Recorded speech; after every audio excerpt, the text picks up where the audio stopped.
تقریبا نصفی از شهر و نواحی ولایت سوغ با جمهوری قرقیزستان مرزی مشترک دارند و در 2 سال اخیر شاهد جنجال‌ها گردیدند.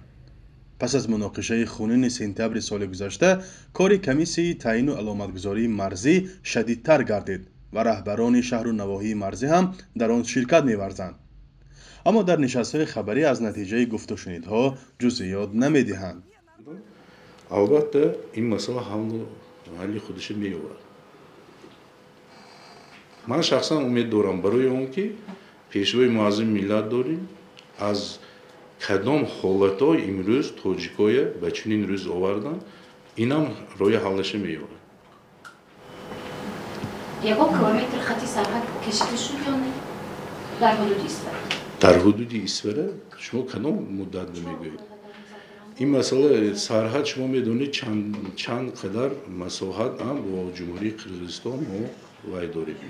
با نوبت همین کمیسیون اگر اهمیت دادگی باشید نظر به سالهای پیش این سالی گذشته گوییم منتظم واخوری ها گذرانده ایستادن منتظم با نوبت همون آن حدودایی که هست چی حل و فصل خودش یافته ایستاده است. بهاءالدین بهادرزاده در نشست خبری قبلی گفته بود که در ناحیه دوشتیش بیش از 100 کیلومتر سرحد با کشوری همسایه موافقه کرده شد. ولی رئیس ناحیه دوشتیش میگوید با قرقیزستان 64 کیلومتر مرز دارد و منطقه های بحثی ندارند. یکی پرابلم جدی در ناحیه ما نیست انسان.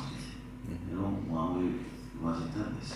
اما یگان منطقه بحثی باقی مانده است یا نه؟ نه ما با یگان بحث وای نشده است. یگان مراتب وای نه هم یک دو مراتب هم چهارراه میگذارن با درمان نمیکنن اما با گذارت این وای گذاشته میرن همین حالت هاست. یگان پرابلم جدی وجود ندارد.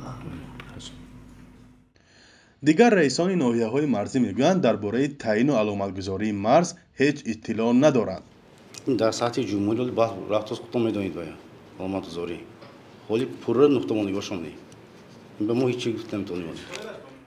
طولی 3 روز در سرپول واخوری بود و فکر میکنم شخصا فکر ما و یا هم همین نفرهایی که اینجا بودن همون تلاشی صلح دارن.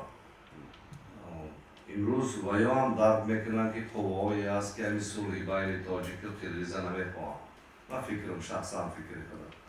و همین خاطر ما امروزش در مناسبت ها بین ولایت سوغد و بین ولایتی بدکین مناسبت های بسیار خوبی کاری موجوده. روزنامه‌نگاران و کارشناسان مسائل مرزی میگویند رهبران منطقه‌های مرزی همچون نماینده پرزیدنت صلاحیت و مسئولیت دارند که در این مسئله شرح دهند ولی ظاهراً احتیاطکاری میکنند. مسئله مرز این مسئله خیلی نازک است. البته از سخن ناجا میتوانند مناقشه ها سر زنند. شاید با آن خاطر که هر گونه واقعی نامقبول رخ ندهد شاید از همین سبب بسیار منصبداران خودداری کنند از دادن شرحی وضعیت در مرز.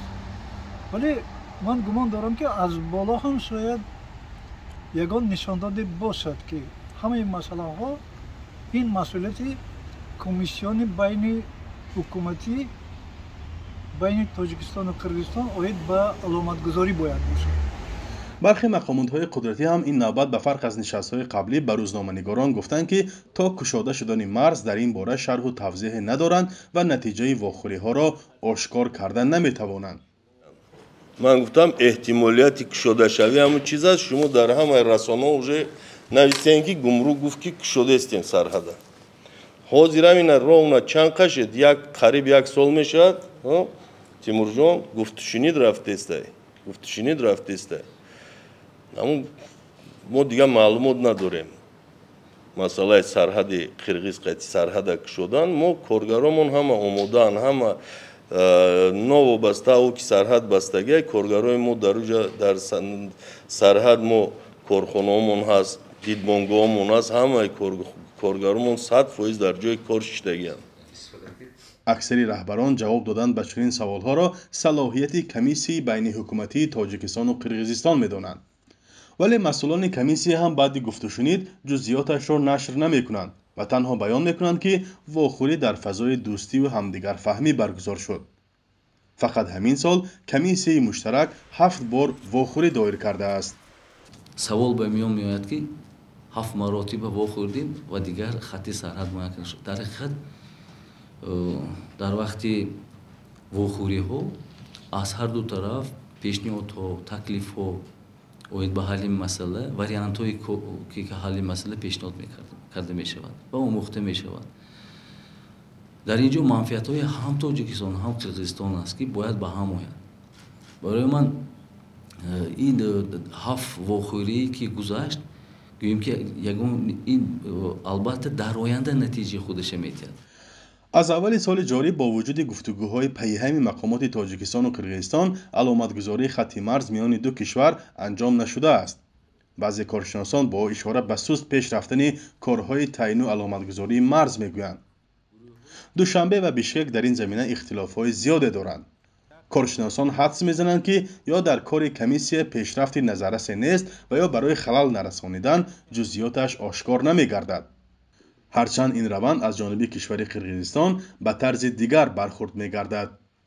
هر یک رهبری شهر و ناحیه باید موافق مسئولیت خودش جواب دهد، موافق صلاحیت خودش جواب گوید.